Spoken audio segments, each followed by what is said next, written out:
Hey y'all, iRick's guy here, and if you've watched my channel, you've probably seen that I've posted thousands of videos, but recently switched to the a7iii as my primary video camera. Now why did I do that? Been using the a7R2 for many years, been a rock solid camera, and it's done nothing but impress me. However, the a7R2 did not come without its problems. It had limited battery life, the autofocus was less than optimal. Most all of the time when I was using the a7R2, I would go into manual mode to get that just silky smooth, perfect, pro-looking video. The problem is that by using manual focus, I was limited when I didn't have my film crew. But if I used autofocus with the a7R2, it created that wonky focus breathing, and it ruined the professionalism of the video. So the reason I switched to a7iii for video is because, just look at this. I mean, look at how good this looks.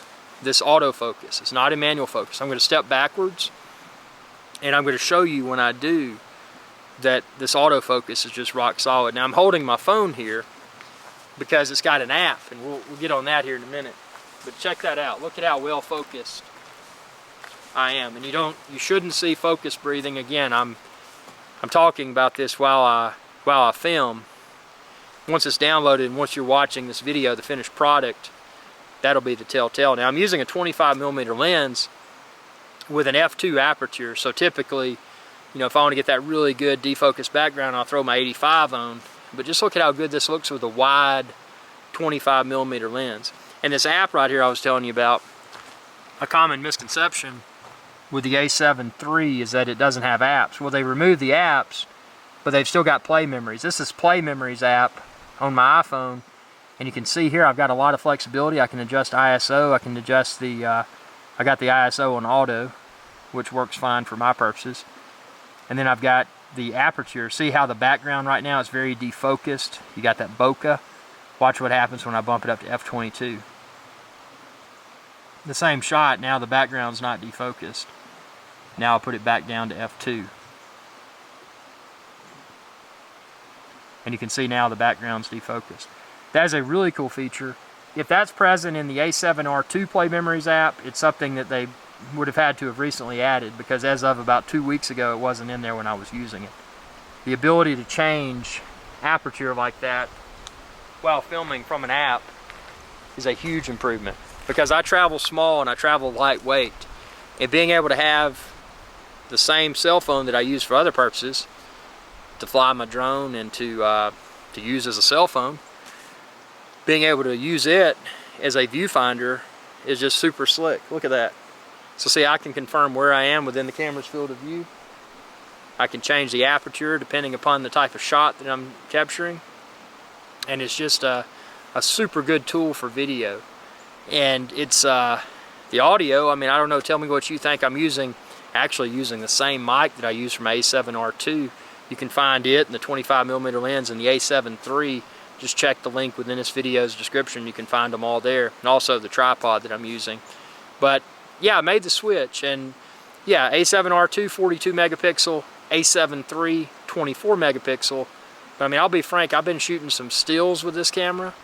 Absolutely outstanding.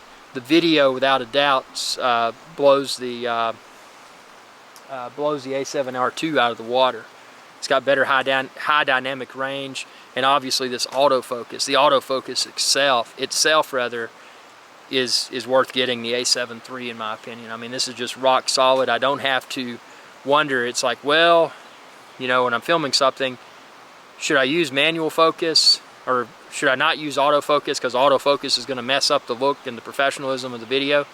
With the a7iii, I no longer have that problem. And if I don't have a film crew with me, I'll throw it in autofocus. I'll throw the a7iii in autofocus and not worry about it, because I can feel confident that I'm going to get good looking video. I mean, this is a 25mm lens, and just looking at this in the app, where I am in the app, and I've got the rule of thirds. That's an option I've got in the app, so that's nice. I can see where to position my subject matter, in this case myself. So it's the battery life. So to recap, the battery life is better than the a7R2. The autofocus is greatly superior to the a7R2. Not that I personally care about using it, but it does have a touch screen. It's got 2 SD card slots, meaning that if you're out on a shoot, throw 2 cards in there, set it to the mode where it records to both cards. Should one of your 2 cards fail, hopefully you'll still have the video on the second card, the video and or photos, so your day or however long was not wasted. And that's especially important if you're shooting something like say an air show or something where you've got a hit or miss. You get it, well, if your card failed, then guess what? You don't have that video, you don't have that photo. So having the dual card slot option definitely enhances one's peace of mind. So Sony's really done a good job here. And what's funny is that a lot of people, including myself, thought that a7 III was just an entry-level camera.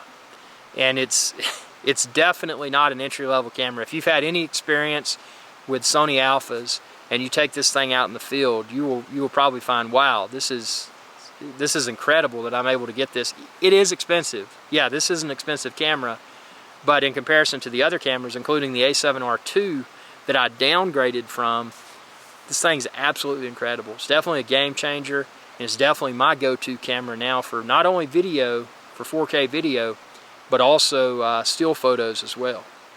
So tell me what you think. Again, check the link within this video's description.